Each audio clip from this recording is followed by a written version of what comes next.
देवदाघ्यागच्छे राघवे त्रिदेवदाघच्छेऽहम् ओम शनि सर्वने देवदाघच्छेऽहम् सर्वे मापूर्णे देवदाघ्याहम् मातवे देवदाघ्यागच्छेऽहम् सर्वस्मै देवदाघ्याहम् देवदाघ्याहम् सर्वे संपन्नेवच्छेऽहम् सत्यनारायण देवदाघ्यागच्छेऽहम् मंगलपुष्प देवदाघ्यागच्छे नमः ओम सदरणं ब्रै देवत्सदो ध्यानं ब्रै वच्चे देवदाघ्याहम् सत्यनारायण देवदाघ्याहम् आरंभ सदवारे देवदाघ्याहम् अलकबिंब देवदाघ्यागच्छेऽहम् ओमाग्राभ्यामि देवदाघ्याहम् देवलक्ष्मीरा परमेश्वरेऽहम् वासुदेवं देवदाघ्यागच्छेऽहम् सर्वे ताम्बूल देवदाघ्याहम् काले देवदाघ्यागच्छेऽहम् सर्वपत्ये देवदाघ्याहम् सर्वमंगलप्राप्ति संपदे देवदाघ्याहम् देवदाघ्यानं देवदाघ्यागच्छेऽहम् गन्धो समाध्यागच्छेऽहम् कक्षवां ब्रवीवच्चे देवत्वाध्याहम् मङ्गलासवाग्रवीरभट्टेऽहम् आदित्ये वर्णं प्रबलप्रदेव्यागच्छेऽहम् आत्मानं रवेन्द्रवाजाहम्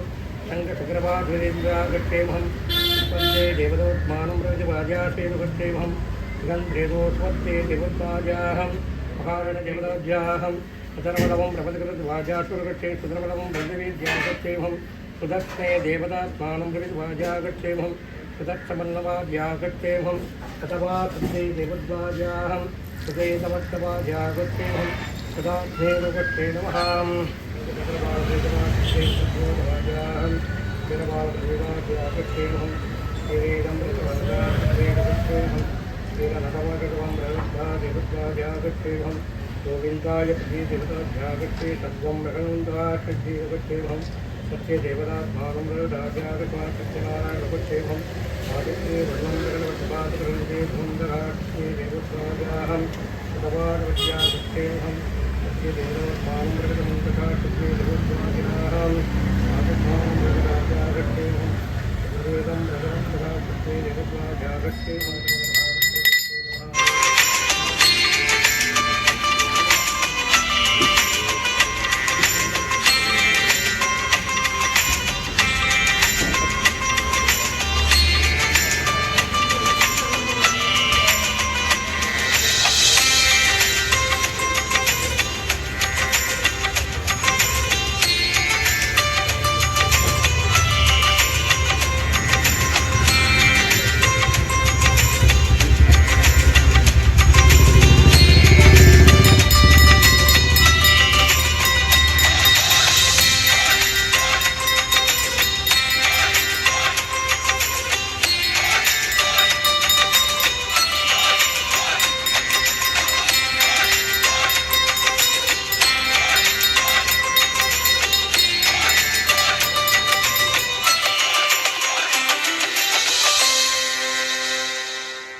भावम ओम पद्मनारायण भावम ओम पद्मायन भावम ओम सुतेन भावम ओम लक्ष्मीन भावम ओम नित्यपुष्टायन भावम ओम विवावर्ते ओम अतिदारण्येन भावम ओम कपड़ायन भावम विनाशनेन भावम ओम धर्मनिरायन भावम ओम कर्णायन भावम ओम लोकमात्रे नमः ओम पद्मप्रियाय नमः ओम पद्महस्ताय नमः ओम पद्माक्षे नमः ओम पद्मसुंदरे नमः ओम पद्मोद्भवाय नमः ओम पद्ममुख्याय नमः ओम पद्मनाभप्रियाय नमः ओम रवाय नमः ओम पद्मनाभधराय नमः ओम देवे भावं लोकदर्गे भावं ओम चंद्रभुजाय भावं ओम चंद्ररूपाय भावं ओम इंद्राय भावं ओम इंद्रशीघ्राय भावं ओम महागुराय धरणी ओम शुक्लमाल्य फलाय भावं ओम श्री भावं ओम भास्करे भावं ओम बिल्वनिलाय भावं ओम मनोरोगाय भावं ओम यशस्विने भावं ओम वसुंधराय भावं ओम उदारांगाय भावं ओम हरण्ये भावं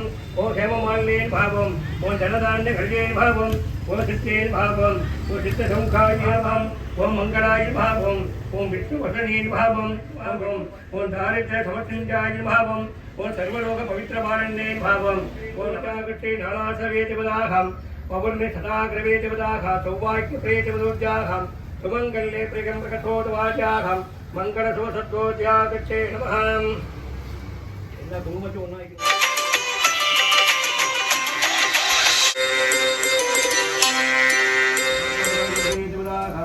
संगतकपाल प्रीतिवदोज्जागच्छे भं महाविष्णु प्रीतिवदोज्जागच्छे भं ओम सत्यदेवतात्मानं प्रवेदभक्तानुगच्छे ओम सद्रवगं प्रवेदेवताचागच्छे कातवृगट्टे वीराय नमः ओम धीरसुगोकर्मत्तवाजागच्छे बोधा धर्मराजगच्छे नमः ओम वादित्ये वल्लभादवेदं प्रगट्टे प्रलयनुगट्टे बोधेशोगवाचाहं विक्रमणे देवदोज्जागच्छे भं विग्रहतदाग्रगच्छे भं ओम दिगतदाग्रवेरगट्टे भेदाय दिगाय भावं ओम दिगवत्नाय संब्रेरगट्टे भूषाय भावं ओम विपुष्टमंगलवेरगट्टे यमाय प्रगट्टे भावं ओम मोगनाय सुरनंदनाय गट्टे भावं ओम सुरन्नाद्यागट्टे दिक्पालप्रगट्टे भावं ओम धनुराज प्रगट्टे वाग्वाय प्रवेर भावं ओम भागधनमत्ते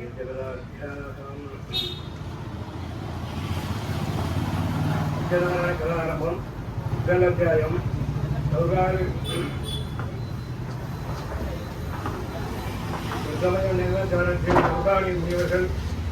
சூத பௌனியா கிரையில் பிரம்மம் வளத்தை வளர்த்தாலும் தவத்தாலும் எவ்வாறு விரைவில் பெற முடியும் என்று கேட்டனர். சூதரும் பகவான் நாரதற்கு கூறியதை சொல்வதாக கூறிய சொல்ல ஆரம்பித்தார். நாரதர் பிறருக்கு அருள் புரிய பூவுலகம் சென்றார். அங்கு துன்பற்ற மக்களை கண்டார். இவர்களது துன்பத்தை பூக்கும் வழி என்ன என்று அறிவதற்காக விக்கிரோகம் சென்று பகவானை வேண்டினார். ஸ்ரீ மகாவிஷ்ணுவுடன் நாரதரிடம் நாரதாக்கில் இதயம் ஒரு தினத்தில் குற்றம் கூட அந்தரவிடம் சத்யநாராயணத்தை செய்யலாம். பக்தியுடன் 2வது அத்தியாயம் சூரியன் வருகிறார். அழகிய காசி நாட்டில் ஏழை அந்தரன் ஒருவன் பதி தாகத்தில் அழைந்து கொண்டிருந்தான். பகவான் அவரிடம் அன்பு கொண்டு ஒரு கிழவன் போல் வேடம் போட்டு அவனிடம் வந்தார். அவனிடம் பரிவுடன் இங்கே மிகவும் பூப்பட்டு அழைத்து திரிகிறாய் என்று கேட்டார். விட்டை புரிவதற்காக என்று சொல்லி கிழவரை அனுப்பி வழிகாட்ட வேண்டும் என்று வேண்டார். அவனை சத்யநாராயண விரதம் செய்யும்படி கூறி அதன் முறைகளை உபதேசம் அடைந்தார். அந்தனவன் அதை கேட்டு சொல்வதாக உறுதி போன்று சத்தியக்காக நகரத்தை சென்றபோது மிகவும் அதிகமான பொருள் பெற்றான். அதை கொண்டு உற்றார் ஒருவரிடம் சத்யநாராயண பூஜையை நன்றாக செய்தான். அவன் துன்பம் நீங்கியது, செல்வந்தரானான். பின்னர் நிறைவேறாது செய்து கிருத்தியில் முக்கியம் பெற்றான். அந்தனா இந்த பூஜையை செய்து வரும் காலத்தில் ஒரு நாள் விறகு வெட்டி ஒருவன் திருவாய் விறகு வெற்றி கொண்டு வந்தான். நன்மையும் மறந்து அங்கிருந்த பக்தர்களுடன் பூஜையில் ஈடுபட்டான். பூஜையில் பகவானுக்கு நிறைவேற்றம் செய்யப்பட்ட பிரசாதங்களை நிறைவேற்றம் செய்து கிடைத்தன. பக்தியுடன் உண்டார்.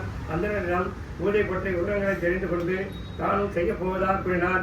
மறுநாள் விறகு விற்க சென்ற போது அனைத்து விட்டுவிட்டனர். ஸ்ரீ சத்யநாராயண் பூஜை பிரசாதம் உதவி பலன் என்று மகிழ்ந்தான். அவனும் அப்பூஜையை செய்து நிச்சயம் அடைந்தான். 3வது அத்தியாயம் குறிக்கிறார். சந்தான சம்பந்தத்துடன் விரும்பி சத்யநாராயண பூஜை செய்வதாக முதல் கூறினார். வணிகனும் தனக்கு குழந்தை பிறந்தால் இதனை செய்வதாக வேண்டிக் கொண்டான். அவனுக்கு பெண் குழந்தை பிறந்தது. அவன் மனைவி சத்யநாராயண பூஜை செய்வதாக அர்த்தம் கொண்டான். வணிகன் தனக்கு குழந்தை பிறந்தால் இதனை செய்வதாக வேண்டிக் கொண்டான். அவனுக்கு பெண் குழந்தை பிறந்தது. அவன் மனைவி சத்யநாராயண பூஜை செய்யுமாறு சொன்னார். தங்கள் பெண்ணுக்கு திருமணமான பிறகு அதை செய்வதாக கூறினார். அவனுக்கு திருமணம் ஆயிற்று.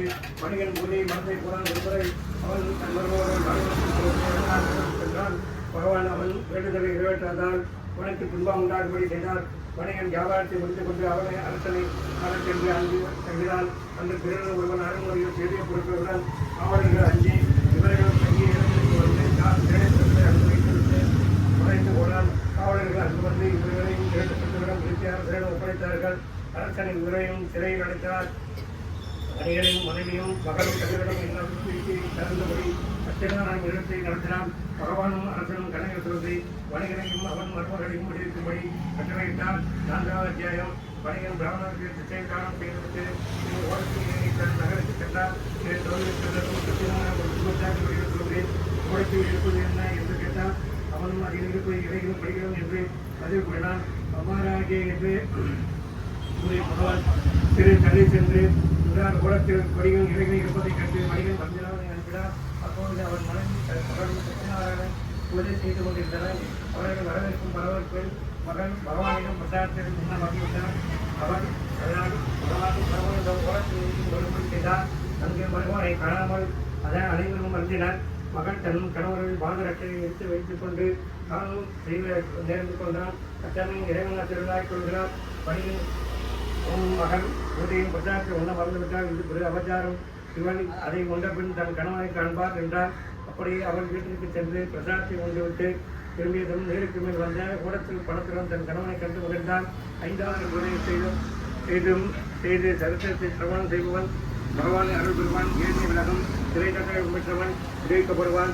வயல் நீங்கம். விரும்பியதெல்லாம் கிடைக்கும். சந்தேகங்களை கல்விக்கும் விசேஷ பலன்களை தரவந்திருக்கிற இந்த கதையை படிப்பதன் பாவங்கள் நீங்கும். இந்த பூஜை செய்து அந்த மறுபிறப்பில் புதனாக பிறந்து ஸ்ரீ கிருஷ்ணனுடைய அருள் பெற்றார். பிறகு இருப்பவன் ஸ்ரீ சுகபிரமாக பிறந்து ராமனுக்கு அருளுக்கு பாத்திரமானான். புல்காமகன் தசனாக பிறந்து ஸ்ரீ ரங்கநாதருக்கு திவ்யகராட்டம் பெற்று நிச்சயமடைந்தான். வணிகன் மூலவர்த்தனாக பிறந்து தன் உடலில் கொண்டிருந்தது பிராமணனுக்கு தன் சதையை அறுத்து தந்து மோட்டமடைந்தால். பூகராஜ நான்முகனான ஸ்ரீ சத்யநாராயண தேவதாத்மானம் ரேதவத்பாத்யாகம் மங்களா சதா கிருவேணம் ரகவே சம்பிரதவே தியாகத்தேவம் சதுர்வேதம் ரகவா ததுவேத்வா தியாகத்தேவம் மங்களபுஷ்ப தேவதோத்யாகத்தேவம்